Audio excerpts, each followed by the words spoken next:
Hello everyone, this is Dottie of Dottie Does Voices and Fortuosity Cosplay, and I'm here to teach you how to use DNDBeyond.com. Today we're going to build a character. Navigate to DNDBeyond.com, and once you get to that page, click on this triple bar up in the top right corner. That's going to give you this lovely drop-down list. Hit Creations to get another drop-down list, and after that, hit on My Characters. I know you don't have one yet, but you're going to build one. Clicking on My Characters will take you to a page that looks like this. Go ahead and click Create a Character, since that's what we're doing. Doing so will take you to a page that looks like this. Click on this little Show Help text button in order to get more tips while you do it, and click right here to get started. This first initial page is where you'll want to talk to your DM about all of the things that they're going to allow, such as coin weight, encumbrance, homebrew content, and critical role content. You can also choose whether or not to have your modifiers shown on top or on bottom. This is really just personal preference and completely up to you. Once you've figured that all out with your DM, go ahead and click Next. This will take you to the page where you can choose your races. Once there, ignore this and just scroll down. This will take you to a list of options for all of the races you can play. We are going to choose Elf for this one. The race you choose may have a sub-race. Go ahead and click on that and it'll take you to a page that looks like this. Once here, all you need to do is hit Choose Race, and you'll be ready to move on to the next step. Certain races will come with options for things such as innate spells that you can cast, or sometimes even an extra language.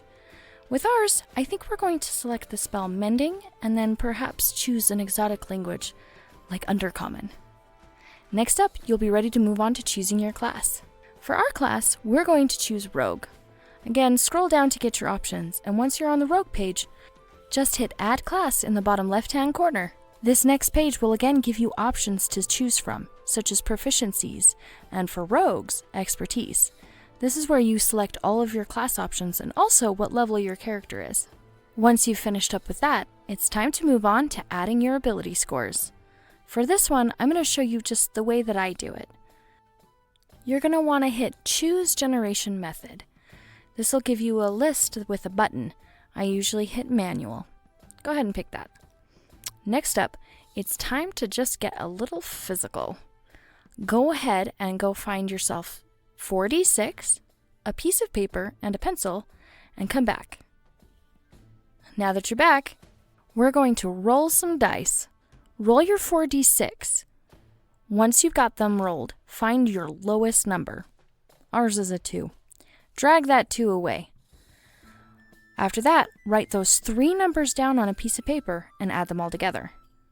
Do that 5 more times so that you have all 6 stats. After you've got your 6 stats together, go back to the computer or phone and begin adding your ability scores into your slots. Make sure you check them off on the piece of paper as you add them so you don't add them twice. Once you've got them all filled in, now you're ready to move on. Next up is your description. When you get to this page, click on the portrait section in the left-hand side.